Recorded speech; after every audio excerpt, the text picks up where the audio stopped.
Bonsoir à tous. Bonsoir.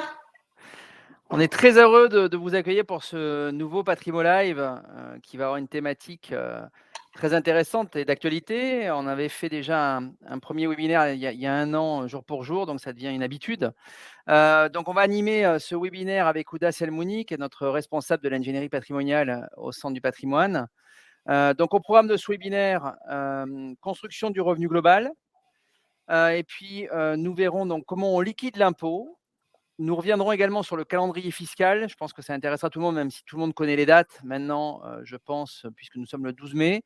Et on reviendra, bien sûr, on fera un focus sur les nouveautés 2022.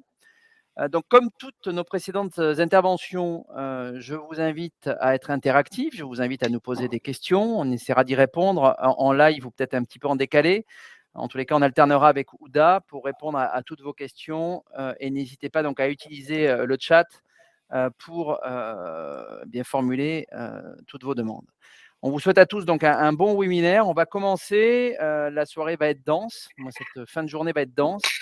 On a pas mal de choses à voir et on va revenir donc sur tous les éléments fiscaux actuels. Alors tout d'abord, je refais un petit focus sur le Centre du patrimoine. Donc le Centre du patrimoine, c'est un acteur de la gestion privée depuis près de 20 ans, plus de 20 ans.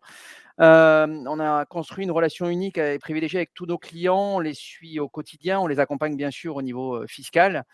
On a été créé donc en 2002. Aujourd'hui, c'est 400 familles qui nous font confiance. C'est une société à l'actionnariat familial et aujourd'hui, on entretient proximité, réactivité et stabilité de la relation dans le temps.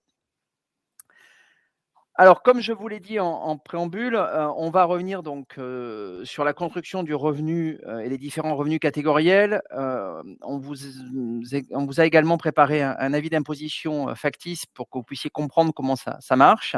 Ensuite, on vous montrera la liquidation de l'impôt, on reviendra sur le calendrier fiscal et on vous parlera donc des nouveautés 2022 et nous serons avec Ouda, tous les 2 à animer ce webinaire. Alors, le revenu global, différents revenus catégoriels. Donc pour tout le monde, je voudrais revenir rapidement sur la construction du revenu et comment on construit un revenu. Aujourd'hui, il faut comprendre les choses et en fait, une déclaration d'impôt, c'est assez didactique et il faut être juste méthodologique dans la compréhension de la construction du revenu. Donc, vous avez plusieurs formulaires. Vous avez donc les formulaires 2042, 42C, les 42C Pro. À l'intérieur de ces formulaires, vous allez remplir un certain nombre d'éléments financiers que vous allez avoir, qui peuvent être donc des traitements et salaires, qui peuvent être des pensions et rentes, des pensions de retraite et des rentes viagères à titre onéreux. Vous allez y retrouver bien sûr à l'intérieur ce qu'on appelle les revenus fonciers. Pour ceux qui connaissent, c'est la célèbre 2044-2044S. Vous pouvez aussi avoir bien sûr des bénéfices agricoles, des bénéfices non commerciaux pour les professions libérales.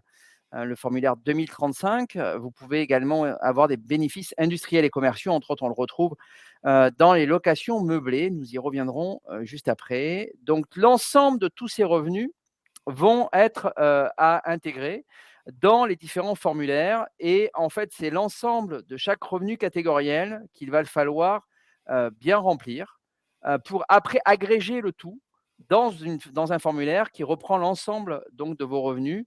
Et chaque revenu catégoriel, chaque catégorie va avoir ses propres spécificités et c'est là où les choses peuvent un peu se complexifier parce que ce qui peut s'appliquer sur les revenus fonciers ne va pas forcément s'appliquer sur la location meublée, et cetera et ainsi de suite. Donc il faudra juste être très rigoureux, très pointilleux dès que vous allez remplir vos déclarations.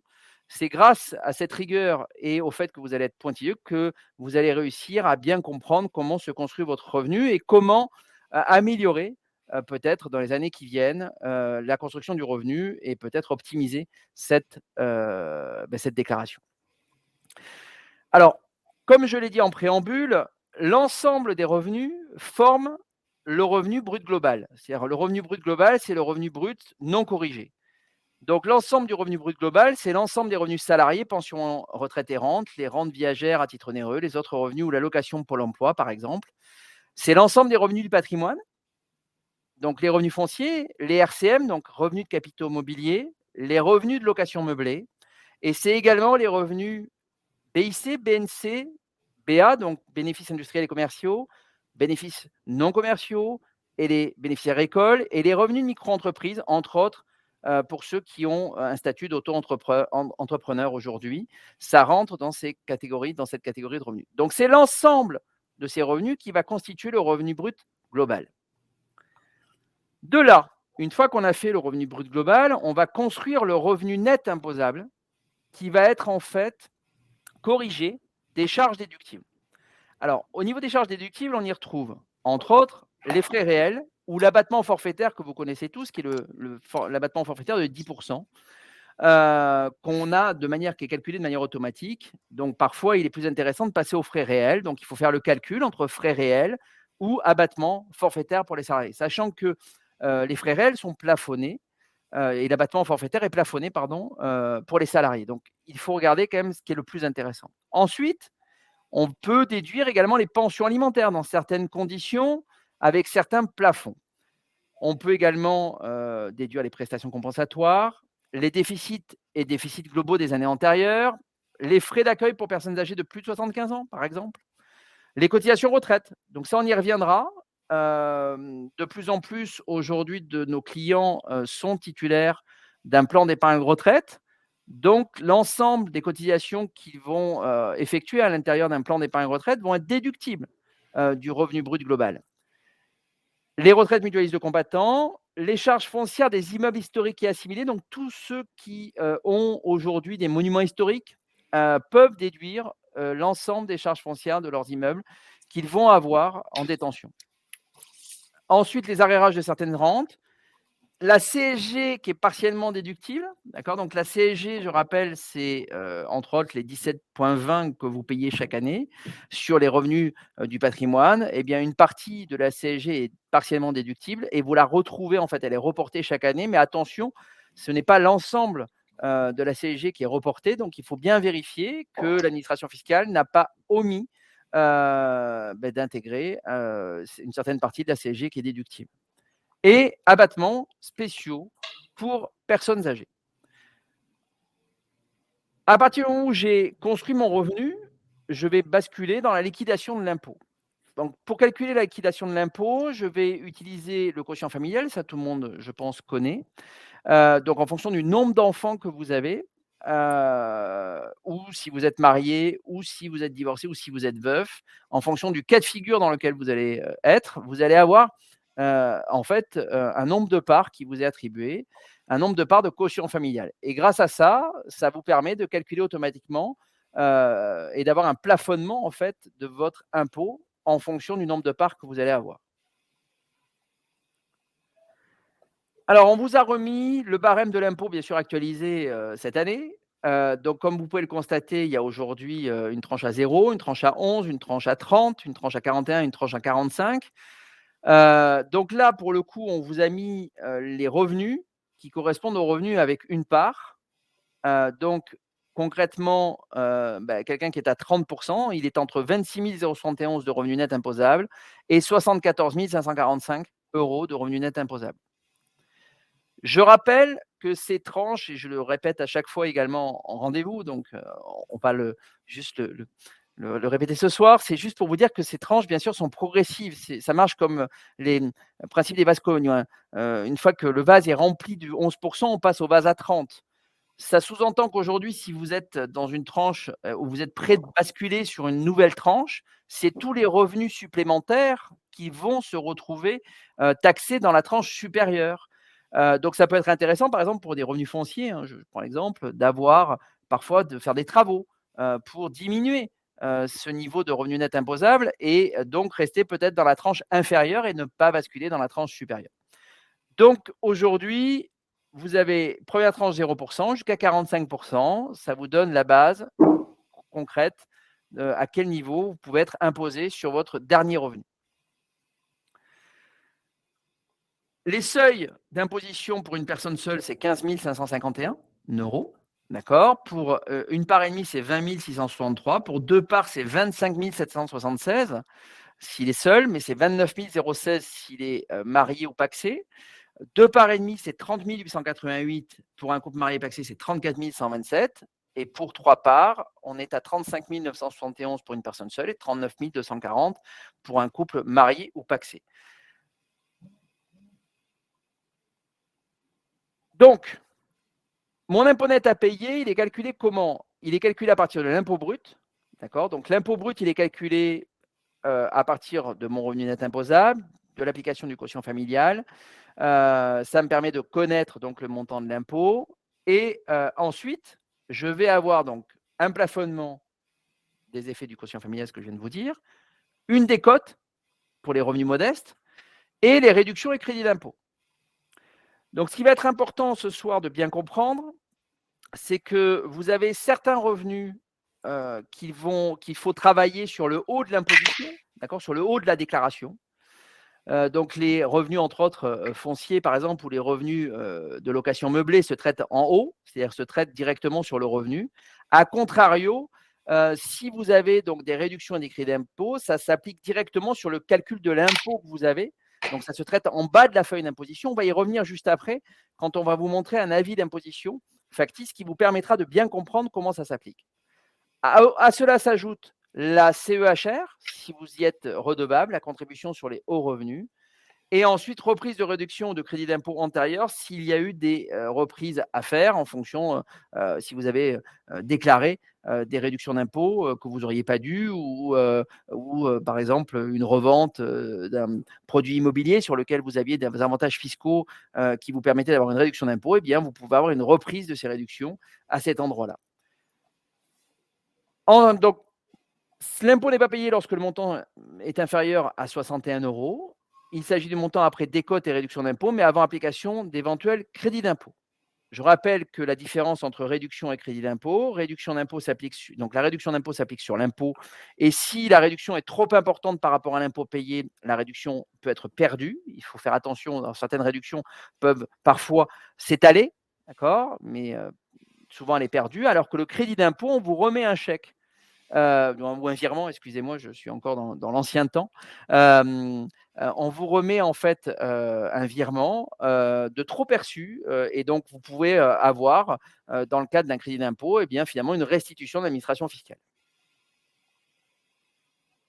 Alors, j'espère que vous y voyez, l'idée c'est de vous présenter, un avis d'imposition, d'accord? Qui vous permet de comprendre ce qui se passe. Donc si vous me le permettez, on va commencer à le lire en haut à gauche. Vous allez constater donc, en haut à gauche, vous avez, la situation du foyer. Bon là, on est dans le cas de figure, c'est M donc pour marié. Le nombre de parts, c'est 2 parts. Donc ça vous donne le quotient familial. À partir de là, quand je vous dis qu'on traite en haut de la déclaration, le haut de la déclaration se situe entre la ligne impôt sur le revenu jusqu'à la ligne, en fait, jusqu'à la ligne revenu imposable. D'accord? Voilà, c'est à peu près la 15e ligne. Vous avez donc l'impôt sur le revenu qui va traiter du salaire. Ensuite, vous avez la déduction pour frais réels. Donc là, vous voyez que c'est 10. Donc c'est 10 du revenu, brut déclaré. Ensuite, vous avez donc le salaire net corrigé, donc qui vous donne 63 086 en l'occurrence. Ensuite, dessous, vous allez avoir donc des BIC, donc des bénéfices industriels et commerciaux. Donc là, on retrouve entre autres des BIC, pour ceux qui sont commerçants ou pour ceux qui peuvent avoir des locations meublées. Ensuite, vous allez retrouver une ligne, qui est la ligne, des revenus capitaux mobiliers. Donc là, on saute en dessous, le paragraphe, c'est revenus perçus par le foyer fiscal, donc revenus capitaux mobiliers. Donc ça, c'est des revenus d'action, ça peut être des dividendes, ça peut être des rachats sur les contrats d'assurance vie. Voilà, donc c'est toute cette partie-là, vous allez la retrouver à cet endroit-là. Ensuite, revenu foncier net. Donc le revenu foncier net, vous l'avez après avoir effectué votre 2044, d'accord? Dans la 2044 ou 2044 S, vous allez, donc construire votre revenu, foncier. De là, vous allez avoir un revenu foncier net. Le revenu foncier net, c'est la déduction entre les revenus bruts, donc encaissés et toutes les charges déductibles. Donc là aussi, il peut y avoir des subtilités sur le revenu foncier, donc il faut faire attention. À partir de là, vous avez le revenu brut global. Vous avez la fameuse CSG déductible dont j'ai parlé tout à l'heure, que vous retrouvez à cet endroit-là. Donc dans le coup, ça vous donne le revenu imposable celui qui va vous donner et vous déclarer l'impôt. Donc à partir de là, ça vous génère l'impôt. Là, en l'occurrence, on voit bien le montant de l'impôt soumis. Et derrière va s'appliquer les réductions d'impôt. Donc en l'occurrence, un exemple assez simple que je vais vous donner, si demain vous avez des revenus fonciers importants et donc vous avez des contributions sociales importantes, si demain vous voulez réduire votre pression sociale, il faudra travailler sur le revenu foncier et pas sur l'impôt. D'accord? A contrario, pour ceux qui ont besoin, d'avoir des réductions d'impôts parce qu'ils n'ont peut-être pas, par exemple, des revenus fonciers, mais ils ont juste des revenus salariés, eh bien, on peut travailler exclusivement sur les réductions d'impôts sans aucune difficulté. C'est tout à fait possible. Donc les réductions d'impôts, qu'on retrouve régulièrement, il y a des dons, il peut y avoir des frais de comptabilité si vous avez des frais de compta, des dons aux œuvres, il peut y avoir un certain nombre de réductions d'impôts, hein. Bien sûr, le Pinel se retrouve ici, il peut y avoir, des FCPI, des FIP, voilà, tous ces fonctionnements. Je précise juste, point important, que, par exemple, le PER, le plan d'épargne retraite, lui, se travaille en haut, d'accord? Donc c'est-à-dire que concrètement, quand on souscrit un PER, en fait, il vient en déduction, d'accord, du revenu, que l'on déclare et donc ça permet donc de diminuer le revenu brut global, ça permet donc de diminuer le revenu imposable, pardon, et à partir de ce moment-là, ça permet d'avoir une imposition qui est réduite. Ensuite, on a les crédits d'impôt, comme on vous l'a expliqué tout à l'heure. Donc les crédits d'impôt se, rajoutent, c'est-à-dire que concrètement, si, en l'occurrence, le montant de l'impôt payé, comme je l'ai dit tout à l'heure, n'était pas suffisant, on vous restituerait de l'argent. Ensuite, on voit bien le détail des prélèvements sociaux, dans le cas présent, d'accord? Donc les prélèvements sociaux sont payés sur la base des revenus fonciers nets, d'accord? On voit que les revenus fonciers nets, en l'occurrence, c'était 13 298, et bien la base des prélèvements sociaux se retrouve à 13 298. Donc c'est là où on se retrouve à payer la CSG et la CRDS. Et à partir de là, on a le calcul du solde de l'impôt, puisque aujourd'hui, vous savez également que nous sommes tous passés au prélèvement à la source. Donc là, vient se faire le calcul sur l'avis d'imposition directement du montant global de tout l'impôt que vous avez payé tout au long de l'année 2021. Bon, là, c'est de l'année 2020 puisqu'on est décalé dans le temps, mais dans l'année 2021, vous allez avoir le montant global du prélèvement à la source. À partir de là, on va vous dire, tiens, le retenu donc à la source prélevé en 2021 sur vos revenus a été de temps. Les acomptes prélevés ont été de temps. Les avances pour réduction et crédit d'impôt, le fameux avance réduction et crédit d'impôt que nous recevons le 15 janvier, qui est équivalent aux 60% du montant des réductions d'impôt en année N-2, vous les avez là. Et à partir de là, on vous dit, eh bien, le solde de l'impôt, il est de plus ou de moins. Si c'est de plus, là aussi, vous recevrez un complément de versement. Et si c'est de moins, bien, vous aurez un solde d'impôt à payer qui est souvent étalé sur les 4 derniers mois de l'année et qui vous permet donc de payer la totalité de l'impôt. Effectivement, Ça par rapport à je complète ce que tu dis, Jean-Olivier, par rapport à ce complément d'impôt qu'il y a à payer, si c'est inférieur à 300 €, vous devez le payer en une seule fois au mois de septembre 2022. Si c'est supérieur à 300 €, à ce moment-là, le paiement est étalé sur 4 mois, de septembre à décembre 2022. donc ensuite, une fois que, on a passé tout ça, on a mis, également, un tableau qui est souvent, sur lequel on nous interroge souvent, régulièrement. C'est le plafond d'épargne retraite, donc ça, c'est les disponibles que vous avez en termes, de plafond retraite. Donc pour faire un plan d'épargne retraite, les PER, vous retrouvez sur votre avis d'imposition les plafonds non utilisés des années antérieures. C'est-à-dire que l'année où vous souscrivez un PER, vous avez la capacité de rattraper les 3 dernières années plus l'année en cours. Ça vous permet donc de faire un versement exceptionnel. Donc si vous avez en l'occurrence des revenus importants ou une prime par exemple, cette année-là, il peut être intéressant d'utiliser, ce type de mécanisme, de manière à corriger le revenu net imposable que vous allez avoir en mettant un PER en l'occurrence en place. Alors, j'espère que tout ça est clair pour vous. Pour l'instant, je vois qu'il y a pas de questions.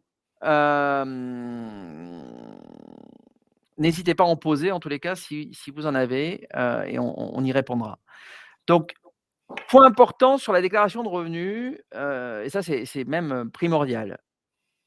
Concrètement, aujourd'hui, vous pouvez donc gérer votre prélèvement à la source sur votre espace impôts.gouv.fr.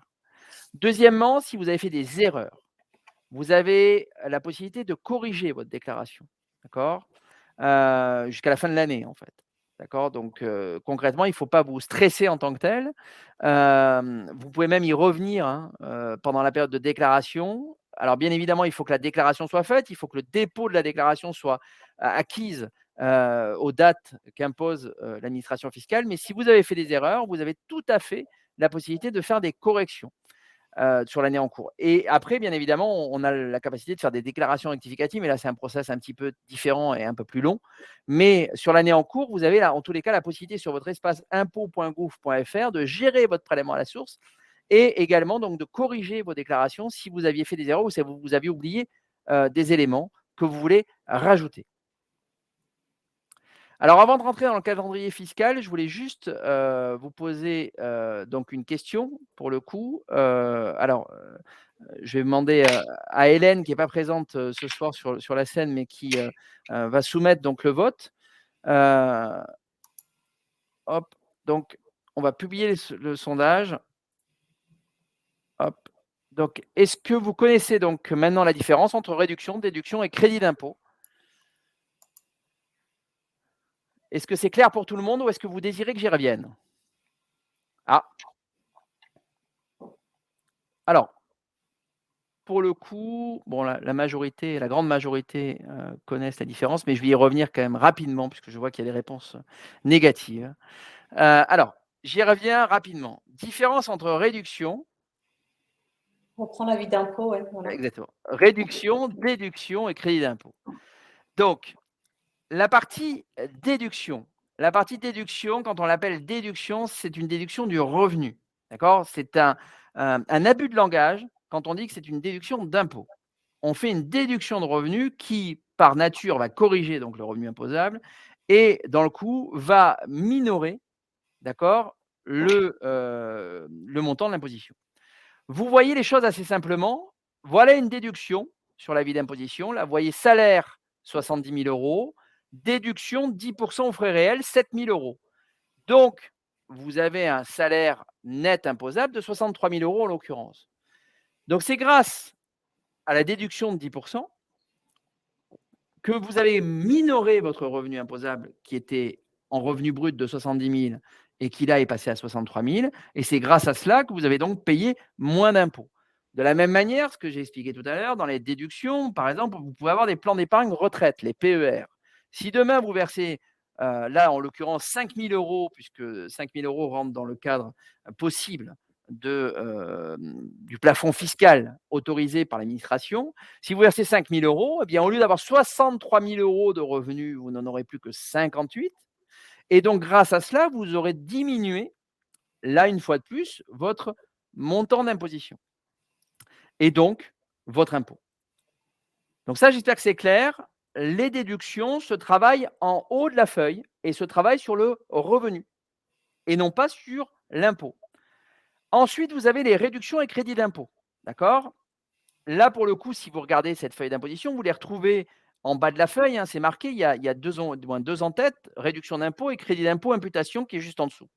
Alors les réductions d'impôt, comme je l'ai expliqué tout à l'heure, ça s'applique directement à l'impôt brut qui a été calculé, d'accord? Donc à partir de là, on applique une réduction d'impôt de manière, tout à fait, on va dire, basique, hein, par exemple, si j'ai fait un Pinel, donc un investissement en immobilier Pinel qui m'octroie donc une réduction d'impôt de 2 par an au démarrage, hein, je vais prendre quelque chose de simple, j'ai investi 200 000 €, 2 j'ai droit à 4 000 € de réduction d'impôt. Donc je vais me retrouver avec une réduction d'impôt de 4 000 €. Donc là, en l'occurrence, j'ai 54 000 € d'impôt. Si demain j'ai 4 000 € de réduction, eh bien, je vais avoir, demain plus que 50 000 € d'impôts, déclarés.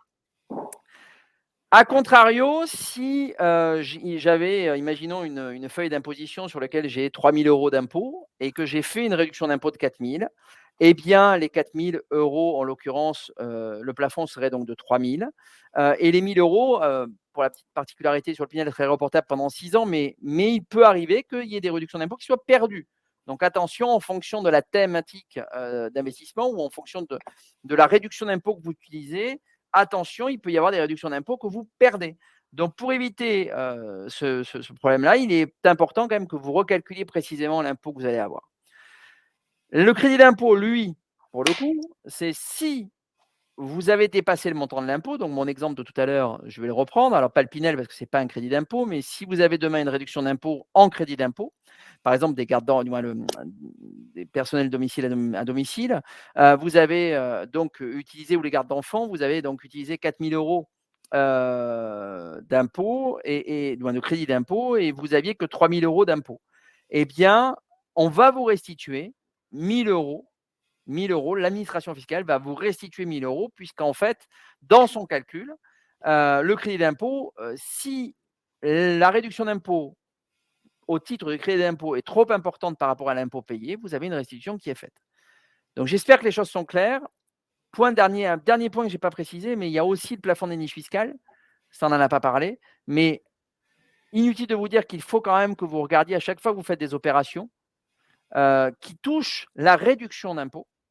D'accord? La réduction d'impôt, il faut faire toujours attention que vous soyez bien dans le plafond des niches fiscales et que vous ne dépassiez pas le plafond des niches fiscales en fonction des opérations, hein. Je rappelle que les niches fiscales, il y a, entre autres le Pinel qui rentre dedans, les, Il y a employés à certains domicile, crédits d'impôt également hein, qui rentrent dans le plafond. Donc certains voilà. crédits d'impôt et il y a un plafond spécifique, que vous pouvez utiliser, qui est un plafond supérieur, qui concerne le Girardin, qui concerne, les Sofica, bon voilà, donc des choses spécifiques. Donc à chaque fois que vous allez, vous positionner sur un investissement, il faut quand même que vous fassiez attention, il faut que vous fassiez attention à ne pas dépasser ce plafond des niches fiscales et deuxièmement, à bien travailler soit la déduction, soit la réduction d'impôt, donc déduction du revenu ou réduction de l'impôt.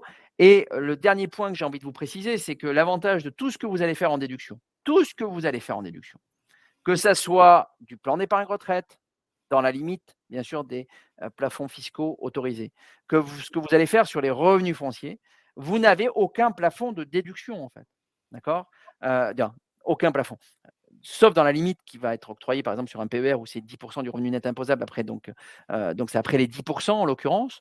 Mais à partir du moment où vous respectez la règle de la déduction qui vous est autorisée, sur les revenus fonciers, par exemple, vous pouvez tout à fait, faire beaucoup de travaux, sur, un bien immobilier, tant que vous avez du revenu foncier, eh bien, vous allez gommer ce revenu foncier. Vous allez donc, de manière mécanique, baisser le niveau du revenu et donc mécaniquement, vous allez baisser votre niveau d'imposition. Donc j'espère que là, c'est plus clair pour tout le monde entre réduction, déduction et crédit d'impôt. Donc on est satisfait d'avoir posé cette question-là, puisque ça permet, d'avoir un éclaircissement, Jean-Olivier, si tu peux le permettre, est-ce que tu peux revenir sur la page avis d'impôt? Je voudrais juste apporter une petite précision. Quand vous regardez sur l'avis d'impôt, là, en ligne revenus perçus par le foyer fiscal, vous avez une ligne revenus de capitaux mobiliers déclarés. On revient sur les crédits d'impôt, vous avez prélèvement forfaitaire déjà versé. En fait, il faut savoir que depuis la mise en place du PFU, donc du prélèvement forfaitaire unique de la flat tax en 2018, vous avez la possibilité, enfin les revenus de capitaux mobiliers notamment, ou même les dividendes, c'est le cas aussi, sont soumis à la flat tax, donc à un taux de 12,8% plus 17,2 de prélèvements sociaux. Ça se fait automatiquement de la part des sociétés de gestion, des banques, etc. Vous avez quand même la possibilité de dire bah non, je ne veux pas être soumis au prélèvement forfaitaire unique, je préfère être soumis au barème de l'impôt sur le revenu, c'est plus avantageux pour moi. Pour ça, il faut vraiment bien penser à cocher la case 2OP sur votre déclaration de revenus. Elle est écrite tout en bas dans la catégorie des revenus de capitaux mobiliers.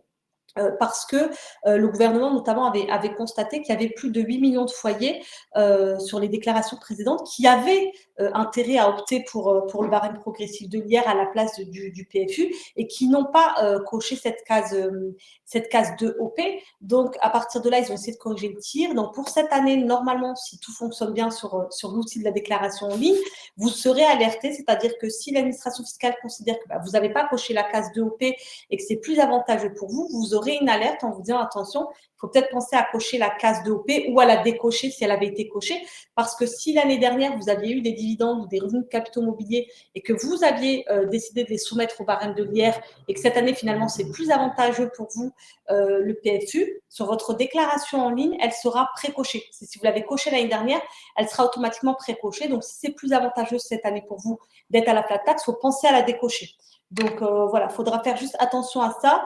Et concernant le prélèvement à la source que vous a dit Jean-Olivier tout à l'heure, c'est-à-dire qu'on peut tout à fait corriger et gérer son prélèvement à la source sur son espace personnel impôt.gouv. Il faut juste savoir que si on veut moduler le prélèvement à la source à la hausse, c'est possible sans condition. Si on veut le moduler à la baisse, il faut qu'il y ait au moins un écart, qu'il y ait un écart d'au moins 10% entre le prélèvement à la source qui est appliqué et le nouveau prélèvement à la source que vous souhaitez voir appliqué. Voilà ce que je voulais dire en complément de ce qui a été dit. Alors, pour le coup, c'est une parfaite transition puisque je vais te laisser la parole. J'aimerais juste revenir sur donc 2 choses. Attention, à faire sur la partie modularité, du prélèvement à la source, il faut quand même être vigilant parce que si vous jouez à essayer de travailler avec votre trésorerie, sur l'impôt, Ouda vient de le dire, sur les 10 c'est très important. C'est-à-dire que si vous vous trompez de plus de 10 pour le coup, vous aurez une pénalité. D'accord? Donc attention en se disant: «Ah beh tiens, cette année, je vais moduler mon prélèvement à la source très bas et de cette manière, j'aurai une grosse régule l'année prochaine parce que j'ai une rentrée d'argent». Ça ne marche pas tout à fait comme ça, d'accord? Donc attention quand vous faites des, modifications de prélèvement à la source, il faut quand même que vous ayez quelques garanties et que vous soyez un peu certain de ce que vous allez, modifier. Et deuxième chose, ne vous stressez pas entre guillemets sur une erreur, si vous avez vraiment un doute ou autre. Alors bien évidemment, on est là pour répondre à vos questions, sur la partie fiscale et si vous avez des questions, mais n'hésitez pas à nous appeler. Mais par contre, attention, vous avez quand même la possibilité de modifier derrière, d'accord? Donc voilà, c'est pas non plus, c'est pas un chemin sans retour quand vous appuyez sur valider, hein. Vous avez quand même le droit à l'erreur et cette capacité de modifier, les réponses. Donc pour le coup, je vais laisser, la parole à Ouda qui va, poursuivre Mmh. et qui va donc enchaîner sur le calendrier fiscal. Voilà. Et avant juste d'enchaîner, je reviens juste sur une dernière information parce que j'ai eu la question, alors pas via notre outil, mais on vient de m'envoyer un mail concernant l'épargne retraite. Jean-Olivier vous a dit tout à l'heure qu'on pouvait donc déduire les cotisations qui sont mises sur des plans d'épargne retraite. Si jamais vous n'avez toujours pas reçu votre attestation de la part des assureurs ou des banques, enfin, en tout cas de l'intermédiaire auprès de qui vous avez souscrit votre plan d'épargne retraite, on est le 12 mai, la fin des déclarations, on va dire c'est le 31 mai ou le juin. Normalement, tout est parti première semaine de mai ou au maximum. Donc, n'hésitez pas à nous contacter si ça a été fait par notre intermédiaire ou à contacter en tout cas l'organisme auprès de qui, l'établissement auprès de qui vous détenez ce plan. Sachant qu'il y a certains assureurs qui ont déjà communiqué à l'administration fiscale. Donc, quand vous serez dans votre déclaration pré-remplie, dans votre déclaration en ligne, vous allez parfois avoir une case qui est grisée au niveau de l'épargne retraite et d'un montant qui a été indiqué.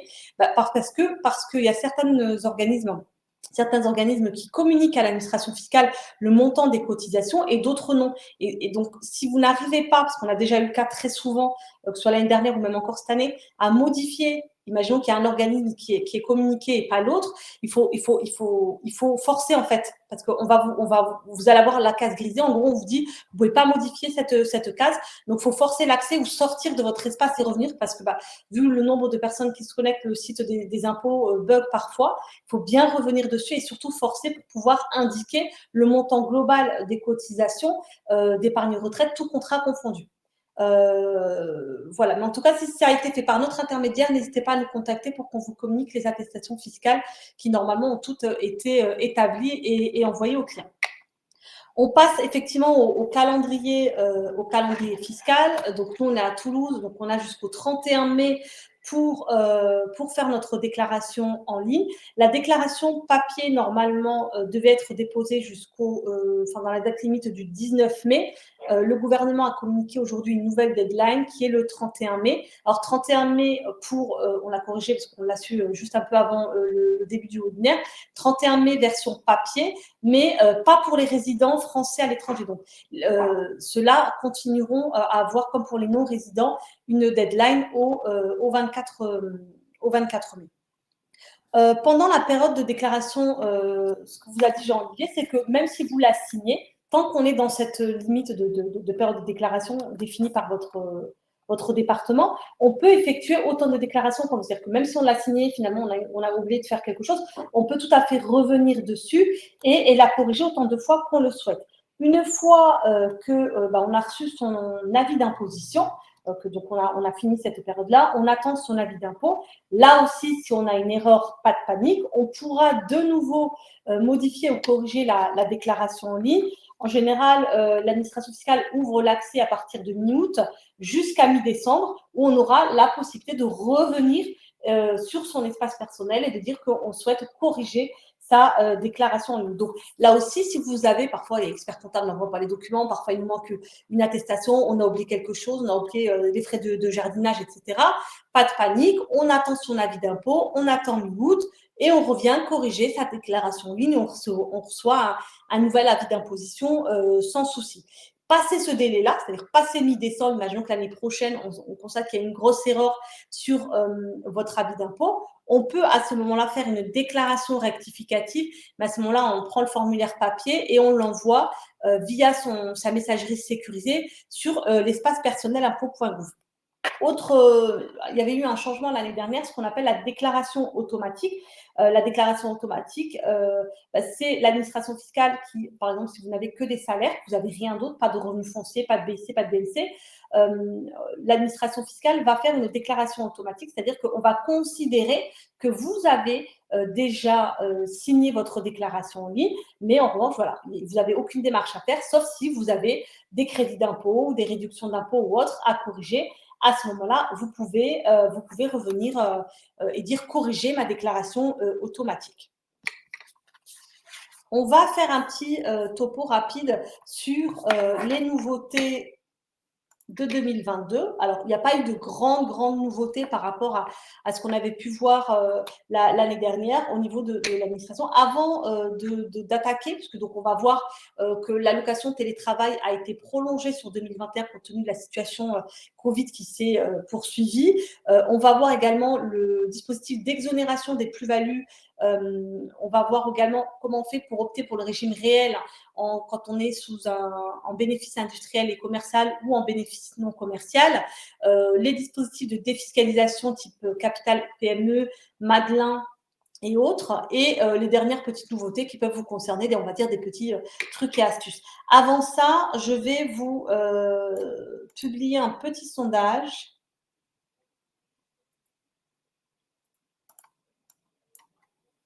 Ou alors, j'ai pas la main dessus, Jean-Olivier, si tu peux le faire concernant le télétravail. C'est bon, il est lancé. Donc là, on est mitigé, hein, c'est moitié-moitié pour le coup. D'accord, ok.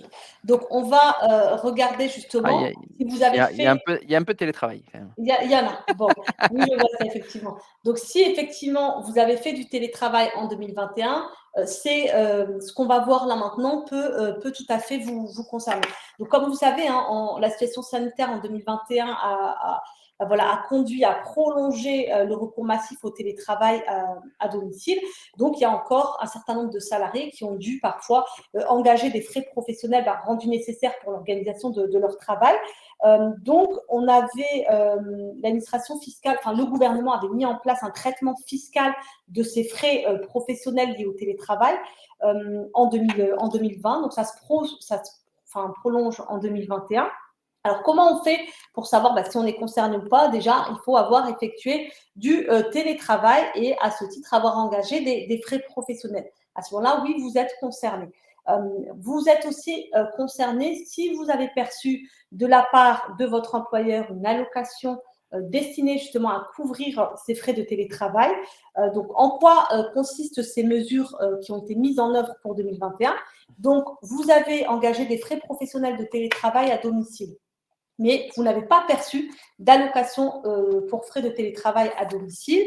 Là, ces frais en fait de télétravail, ces frais professionnels de télétravail entrent dans la catégorie des frais réels. Donc, Jean-Olivier vous l'a montré tout à l'heure avec l'avis d'impôt, on avait des salaires et on avait abattement de 10% ou frais réels. Donc, on est en fait dans cette catégorie-là et c'est là qu'on va intégrer nos frais de télétravail. Donc, deux cas de figure. Soit j'ai dit, je prends l'abattement de 10%, j'opte pas pour la déduction des frais réels.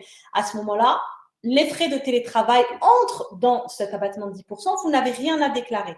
En revanche, si vous avez opté pour la déduction des frais de télétravail, vous allez avoir, je sais pas, les frais kilométriques, les frais de repas, etc.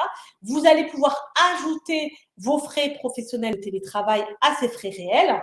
Là, si vous avez c'est un peu comme les frais de panier repas. C'est-à-dire que si vous avez des justificatifs de tous les frais professionnels de télétravail que vous avez pu engager, vous les déduisez pour leur montant réel. Si vous n'avez pas de justificatif, vous avez la possibilité de déclarer donc 2,50 € par jour de télétravail effectué. Donc, jour de télétravail, hein, pas 2,50 € par jour de travail. C'est-à-dire que vous ne prenez pas le nombre de jours travaillés sur l'année. Vous prenez vraiment les jours de télétravail, parce que si demain il y a un contrôle fiscal, vous devez pouvoir le justifier, peut-être via une attestation de votre employeur, etc. Ça, c'est le premier cas de figure. Deuxième cas de figure, vous avez perçu, vous avez fait donc du télétravail et votre employeur vous a versé une allocation de télétravail. À ce moment-là, là aussi, deux cas de figure. Soit vous avez opté pour l'abattement forfaitaire de 10%.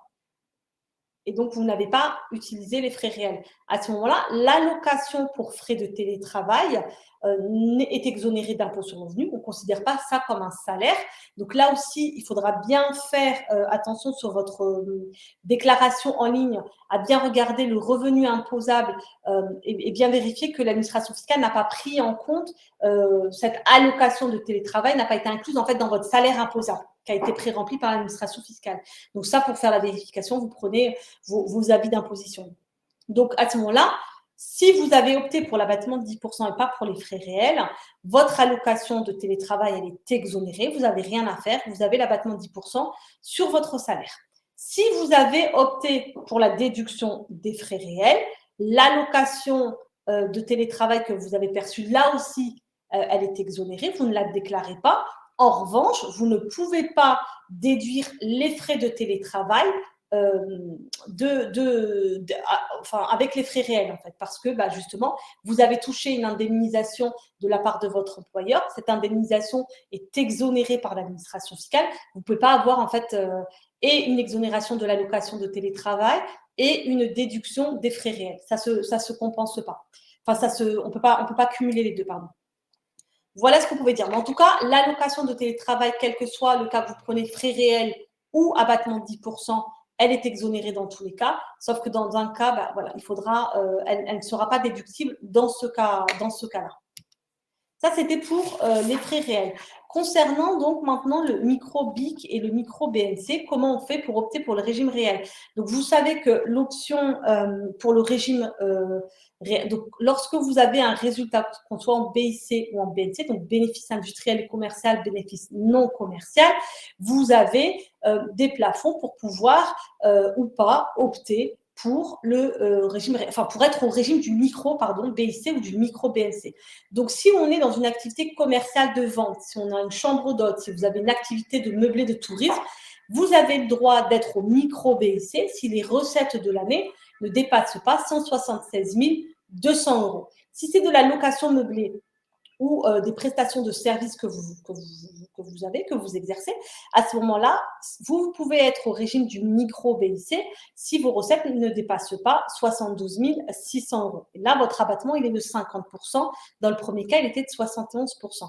Si vous êtes en bénéfice non commercial, donc c'est une activité non commerciale, vous pouvez être au régime du micro si vos recettes ne dépassent pas 72 600 € et à ce moment-là, l'administration va appliquer un abattement de 34%. Pour rappel, si on est au régime du micro, on déclare les recettes brutes, on ne déclare aucune charge et c'est l'administration fiscale qui va appliquer l'abattement soit de 71%, soit de 50%, soit de 34% en fonction de la catégorie dans laquelle vous êtes. Ce n'est pas à vous, et j'insiste là-dessus parce qu'on l'a vu encore sur les déclarations de l'année dernière ou sur des clients pour qui nous avons reçu les avis d'impôt, ce n'est pas à vous d'appliquer l'abattement, notamment sur les locations meublées. On nous dit, non, mais moi, je suis au régime du micro-BIC.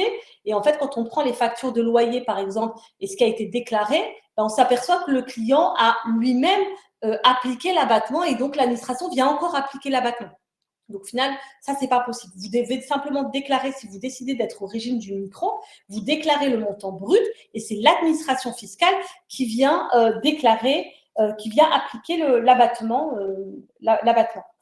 Donc, si vous voulez, imaginons que vos charges déductibles de vos recettes soient supérieures à cet abattement de 71%, 50% ou 34%, il est donc plus favorable pour vous pour opter ce qu'on appelle pour le régime réel et donc de déduire les frais, les charges que vous avez réellement payées. Donc, l'option pour le régime réel, elle est valable 1 an. Elle est reconduite de façon tacite année par année. Si vous voulez éviter la reconduction et bénéficier du régime du micro pour les revenus de 2022, vous allez devoir renoncer, si on est dans la catégorie des BIC, entre mai et juin, selon la date de limite de dépôt de déclaration d'impôt. Pour les BNC, si on veut opter pour le régime du micro, on le fait via la déclaration de résultats 2035, et donc ça se fait entre le 3 et le 18 mai 2022. Donc si vous préférez, si vous êtes en BNC et que vous voulez opter pour le régime du micro BNC et ne plus être au régime du réel, vous avez encore jusqu'au 18 mai pour le faire. L'option pour le régime réel, elle va être opportune, comme je vous dis, si le montant de vos charges réelles, donc les achats, les frais généraux, les loyers, etc., est supérieur à l'abattement de 71 ou 50 ou 34%. Il faut noter un petit point, c'est donc si j'opte pour le régime du micro et que, imaginons l'année suivante, j'ai un dépassement du seuil, je peux quand même être maintenue au régime du micro BIC. Je donne un exemple pour que vous compreniez. Je suis commerçant, par exemple. Je réalise un chiffre d'affaires de 150 000 euros en 2020. J'ai un chiffre d'affaires de 178 000 euros en 2022. Donc, j'ai dépassé le seuil de 176 200 euros. Je vais quand même pouvoir conserver le régime du micro BIC pour mes revenus 2022, parce que c'est la première fois que je dépasse le plafond de 176 000 euros. Mais si en 2022, je dépasse de nouveau, donc j'ai un deuxième dépassement et je passe à 179 000 euros, à ce moment-là, je suis obligatoirement soumis au régime réel sur mes revenus en 2023. Voilà ce que je pouvais vous dire concernant l'option pour le régime réel. On va passer à un dispositif d'exonération des plus-values en fonction, d'exonération des plus-values en cas de départ à la retraite. Donc, vous savez que les entrepreneurs, c'est peut-être le cas pour vous, ou vous ne savez pas, mais quand vous êtes entrepreneur ou dirigeant d'une société, vous pouvez bénéficier d'une exonération de la plus-value, une exonération totale ou partielle, on va voir comment ça s'applique, si vous partez à la retraite dans les 2 ans qui suivent ou qui précèdent la vente de votre entreprise ou de votre société. L'exonération, elle va concerner aussi bien les plus-values à court terme que les plus-values long terme. Donc, pour les cessions d'entreprises qui ont été réalisées en 2021, l'exonération, elle va être totale. L'exonération de plus-value va être totale si la valeur de l'entreprise qui a été cédée est inférieure à 500 000 euros. Avant, le plafond, c'était 300 000 euros. Et l'exonération, elle va être partielle si la valeur de l'entreprise cédée est comprise entre 500 000 et 1 million d'euros. Ça, avant, c'était 500 000 euros qu'il ne fallait pas dépasser pour avoir une exonération partielle. Le montant, en fait, quand on est dans le cas d'une exonération partielle, le montant exonéré va être déterminé en appliquant en fait un taux, et ce taux va être égal en fait au rapport.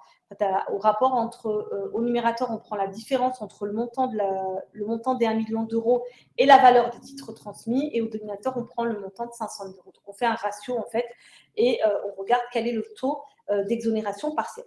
Donc, ce dispositif, il s'applique aussi aux sociétés. Lorsqu'une société soumise à l'impôt sur les sociétés va céder une branche complète d'activité au titre des exercices qui sont clos à compter du 1er janvier 2022, ce qui n'était pas le cas avant. Donc, c'est un dispositif, si vous êtes chef d'entreprise et que vous partez bientôt à la retraite, que vous devez connaître, ou en tout cas, peut-être nous contacter si vous pensez être dans ce cas-là et que vous voulez qu'on vous accompagne dans le cadre de la vente de votre entreprise. C'est des choses qu'on sait également faire. Autre dispositif, on va dire, de défiscalisation, c'est les réductions Madelin, capital au PME et tout type d'investissement assimilé. Donc, si vous avez réalisé cette année, en 2021, enfin cette année, en 2021, un investissement dans des FIP, donc fonds d'investissement de proximité, dans des FCPI, fonds communs de placement dans l'innovation, ou dans une entreprise solidaire d'utilité sociale, les ESUS, ou au capital d'une PME, vous avez droit à une réduction d'impôt. Alors, le taux de réduction d'impôt diffère selon la date à laquelle vous avez fait votre versement, c'est-à-dire la date à laquelle le versement a été enregistré par la société. Donc, le taux de réduction, il est de 18% pour les versements qui ont été réalisés entre le 1er janvier et le 8 mai 2021. Et il est de 25% pour les versements qui ont été réalisés à compter du 9 mai 2021. Donc, en fonction de l'investissement qui aura été réalisé, vous avez des cases différentes à compléter sur votre déclaration en ligne. Mais pour ça, normalement, les sociétés de gestion auprès de qui vous avez fait cet investissement vous communiquent une attestation fiscale. Là aussi, tout à l'heure, Jean-Olivier vous a parlé des plafonnements des niches fiscales. On est limité à un plafond des niches fiscales de 10 000 euros, c'est-à-dire que les réductions d'impôts et crédits d'impôts cumulés ne doivent pas dépasser 10 000 euros par an. Ce plafonnement a été augmenté à 13 000 euros pour les versements qui seront faits dans des ESUS entre le 9 mai et le 31 décembre 2021. Ou dans des sociétés foncières solidaires, c'est encore un autre cas à part. Un dernier point pour finir, ce sont toutes les autres nouveautés, les petites nouveautés qu'il y a pu y avoir pour 2022. Donc, on en a parlé tout à l'heure de la déclaration automatique. Donc, la déclaration automatique, comme je dis, vous n'avez aucune démarche à réaliser pour valider votre déclaration. Ça, c'est pour les personnes qui perçoivent uniquement des revenus qui ont été déclarés par des tiers, donc un employeur, une caisse de retraite, etc. C'est déjà sur la déclaration pré-rempli, donc déjà sur la déclaration en ligne. Et là, vous n'avez rien à faire dès que l'administration fiscale va considérer que vous avez déjà signé votre déclaration. Donc, on appelle ça la déclaration automatique. Si vous percevez en revanche des revenus fonciers, des BIC, des BNC, vous avez des réductions d'impôts, des crédits d'impôts, à ce moment-là, vous venez corriger cette déclaration automatique et vous complétez votre déclaration. Crédit d'impôt pour abandon de loyer, c'était un crédit d'impôt qui avait déjà été mis en place donc, sur les revenus de 2020. C'est lié à la crise Covid. Les abandons de loyer qui relèvent des revenus fonciers, des BIC, des BNC ou de l'impôt sur les sociétés qui ont été consentis au titre de 2021. Donc ça, sont exonérés, mais les charges correspondant à ces périodes peuvent être déduites en intégralité. Je prends un exemple, vous avez un immeuble, vous avez des locataires, notamment des locataires qui étaient des commerces, par exemple, en centre-ville, à qui vous avez consenti des abandons de loyer. Vous n'avez pas à déclarer ce loyer parce que vous ne l'avez pas encaissé, mais vous avez quand même la possibilité de déduire les charges liées à l'immeuble sur votre déclaration 2044.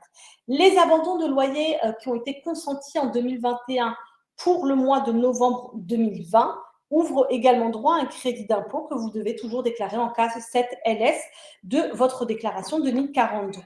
Le gouvernement est venu mettre en place un nouveau crédit d'impôt qui est un crédit d'impôt pour abonnement de presse. Donc, les sommes qui auront été versées à partir du 9, enfin entre le 9 mai 2021 et le 31 décembre 2021 au titre d'un premier abonnement, donc c'est un nouvel abonnement, un premier abonnement à un magazine de presse d'information politique ou générale. Alors, il n'y a pas une liste exhaustive qui a été communiquée par le gouvernement, mais voilà, il faut que ce soit un magazine de presse d'information politique ou générale.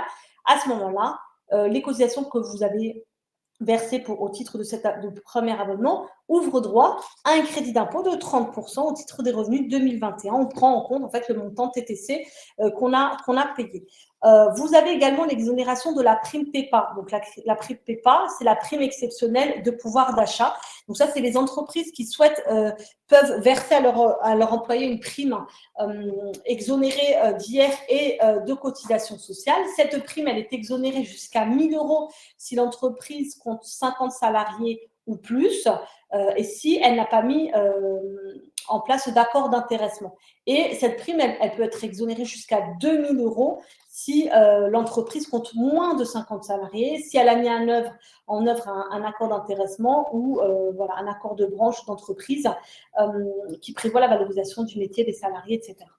Il y a des petites conditions, mais ça, c'est l'employeur qui vous dira. Mais en tout cas, sachez qu'elle est exonérée jusqu'à 1 000 ou 2 000 euros. Cette prime, elle doit avoir été versée entre le 1er juin 2021 et le 31 mars 2022. Elle est exonérée si la rémunération du salarié, la rémunération mensuelle du salarié n'excède pas 3 fois le SMIC. Et cette prime, en fait, c'est vraiment une prime, ça doit être une prime exceptionnelle de pouvoir d'achat. Elle ne doit pas se substituer à une augmentation de salaire ou à une prime qui avait été déjà prévue dans votre contrat de travail ou par un accord salarial ou un usage dans l'entreprise. C'est vraiment différent, hein. C'est une prime à part. Le barème kilométrique, donc pour les frais réels, a été lui revalorisé de 10% pour tenir compte de l'inflation. Donc ça, vous pouvez consulter le barème kilométrique sur le site de impôt.gouv. Mais de toute façon, quand vous êtes dans votre déclaration en ligne, vous cliquez sur frais réels et là, vous allez mettre directement le montant, le nombre de kilomètres parcourus sur l'année 2021, le nombre de chevaux fiscaux de votre véhicule et c'est l'administration qui calcule automatiquement le montant des frais kilométriques que vous pouvez déduire. Les heures supplémentaires, elles sont exonérées jusqu'à 5 000 euros. Elles sont, alors cette année, ça aussi c'est une nouveauté parce qu'avant on ne le faisait pas, elles sont à déclarer désormais les heures supplémentaires dans la case 1GH, 1GH de la déclaration 2042. Pourquoi? Parce qu'avant on ne les déclarait pas, maintenant on doit les déclarer même si elles sont exonérées, parce qu'elles sont prises en compte dans le calcul de votre revenu fiscal de référence. Autre nouveauté, c'est le crédit d'impôt pour la transition énergétique. Alors, ce crédit d'impôt a été remplacé par ma prime Rénov'. La prime Rénov', elle est désormais accessible à tous les propriétaires dont le logement a au moins 15 ans. Et après, bon, il y a des différentes catégories de primes Rénov', bleu, rouge, jaune, etc., en fonction des ressources et du type de travaux que vous allez faire. Le crédit d'impôt, l'ancien CITE, le crédit d'impôt transition écologique, a été quand même maintenu pour les dépenses qui auraient été payées en 2021. Si vous justifiez que le devis a été accepté, que le devis, vous avez versé un acompte qui a été accepté entre le 1er janvier 2019 et le 31 décembre 2020. C'est-à-dire que, en gros, ça avait été fait avant le changement et avant la mise en place de la prime Rénov'. Même si les dépenses, elles ont été payées en 2021, vous restez sur l'ancien système de crédit d'impôt transition énergétique. Dernière nouveauté, il reste l'installation d'un système de charge pour véhicules électriques. Ça aussi, ça ouvre droit à un crédit d'impôt qui est égal à 75% de la dépense plafonnée à 300 euros par installation. C'est pas énorme, vous me direz, mais c'est toujours ça qui est pris. Et enfin, concernant les dons aux œuvres, alors les dons aux œuvres qui ont été versés en 2021 à des organismes sans but lucratif, mais qui procèdent soit à la fourniture de repas, soit à la fourniture de soins à des personnes en difficulté ou qui contribuent à favoriser l'accès au logement, cela ouvre droit à une réduction d'impôt de 75%. Ça n'a pas changé le taux. Simplement, la limite a changé. On est désormais plafonné à 1 000 euros au lieu de 554 euros. Là aussi, le gouvernement a voulu faciliter et favoriser les dons à ces organismes-là. Voilà ce qu'on pouvait dire sur les nouveautés de 2022. Vous voyez qu'il n'y a pas eu grande nouveauté. En tout cas, Hilda, sachez que… Oui. donc juste, par rapport à toute cette belle présentation, très exhaustive, j'espère que pour tout le monde, ça a été, très clair. Je voulais juste revenir sur 2 choses importantes, en complément, pour que nos auditeurs comprennent bien les conséquences, nos clients, comprennent les conséquences. 1er point sur le micro-BIC, tu as fait un gros focus sur le micro-BIC, et donc sur les options qu'on pourrait prendre sur le micro-BIC, mais il peut y avoir aussi des options sur ce qu'on appelle le micro-foncier. D'accord? Donc je veux juste que nos clients comprennent que les options, que l'on prend sont souvent, alors c'est souvent dans le sens inverse d'ailleurs, mais quand on opte pour le microfoncier, on peut revenir au réel l'année d'après. Par contre, quand on opte pour le réel, par exemple, on ne peut pas revenir avant 3 ans sur le microfoncier. Donc ça, j'en ai pas parlé tout à l'heure, mais je pense que ça, c'est un point important. Pour ceux qui ont des revenus fonciers, alors pour pas mélanger les choses, on a parlé de micro-BIC, je vais y revenir juste après. Pour les revenus locatifs nus, aujourd'hui, vous avez la possibilité d'optionner pour le microfoncier. Bon, en tous les cas, on va plutôt dire que c'est d'abord par essence du microfoncier et en fait, vous optez pour du réel et donc là, vous remplissez une 2044.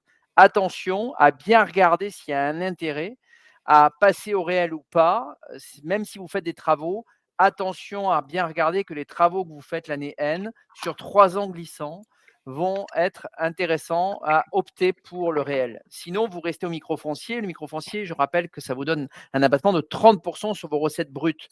Ouda a bien parlé tout à l'heure de chiffre d'affaires brut. Là, c'est des recettes brutes sur les relocations nues. Deuxième point important sur le micro-BIC.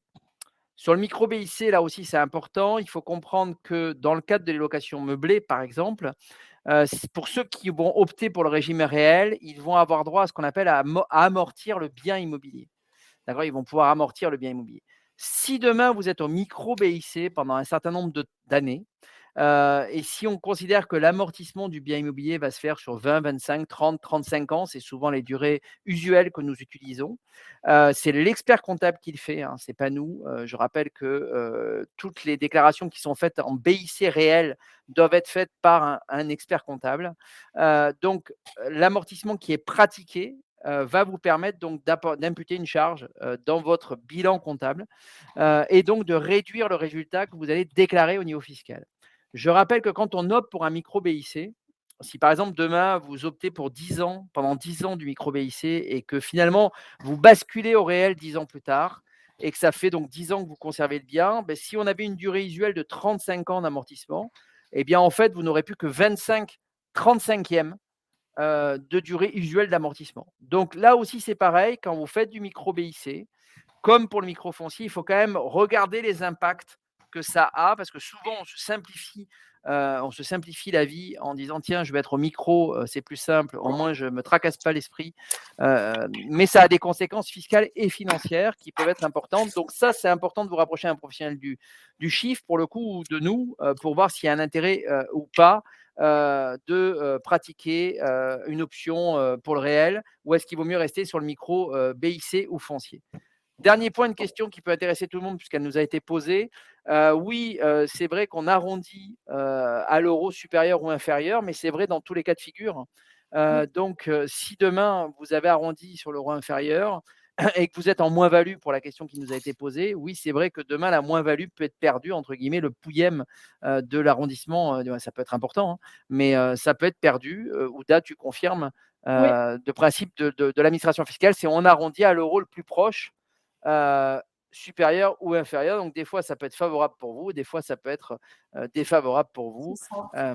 Et donc, c'est important de conserver. Ça me permet de finir là-dessus sur d'ailleurs les déclarations des revenus capitaux mobiliers. N'oubliez pas de reporter l'ensemble de mon moins-value que vous Mmh. avez réalisé sur vos revenus capitaux mobiliers. Vous allez certainement en avoir dans les prochains mois, hélas, puisque les marchés financiers vont très certainement nous apporter son lot de moins-value dans les prochains mois. Bien, vous allez aujourd'hui, n'oubliez pas de, de, de bien inscrire ces moins-values. Entre autres, si vous avez aussi fait des FIP, FCPI, investi dans des sociétés non cotées et que ces sociétés ont déposé le bilan ou que vous avez des moins-values constatées, n'oubliez pas de les reporter dans votre déclaration puisque vous avez le droit de les imputer sur sur les plus-values que vous avez fait sur les revenus de capitaux mobiliers que vous possédez par ailleurs. Voilà, donc je pense qu'on a fait le tour à peu près de tout, Ouda. Oui, oui, Alors, je vais lancer donc 2 choses importantes. Je vais lancer un dernier sondage. Avant, je voulais vous préciser que nous sommes à votre disposition, bien sûr, pour vous accompagner sur le suivi patrimonial et fiscal, hein. Nous avons un certain nombre de déclarations que nous faisons chaque année, un peu plus d'une cinquantaine aujourd'hui, que nous accompagnons régulièrement. Donc, nous avons bien sûr les déclarations d'impôts et parfois les déclarations et souvent les déclarations d'IFI.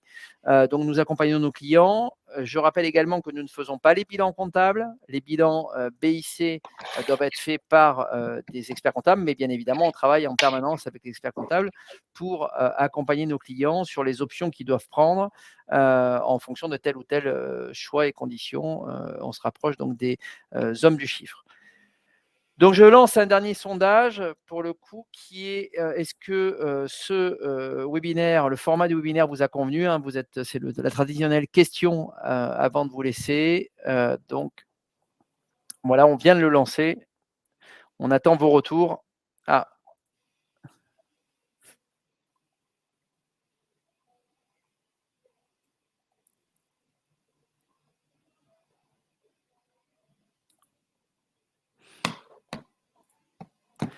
donc globalement, vous avez tous été satisfaits. On en est ravis. On a passé 1 heure ensemble ce soir.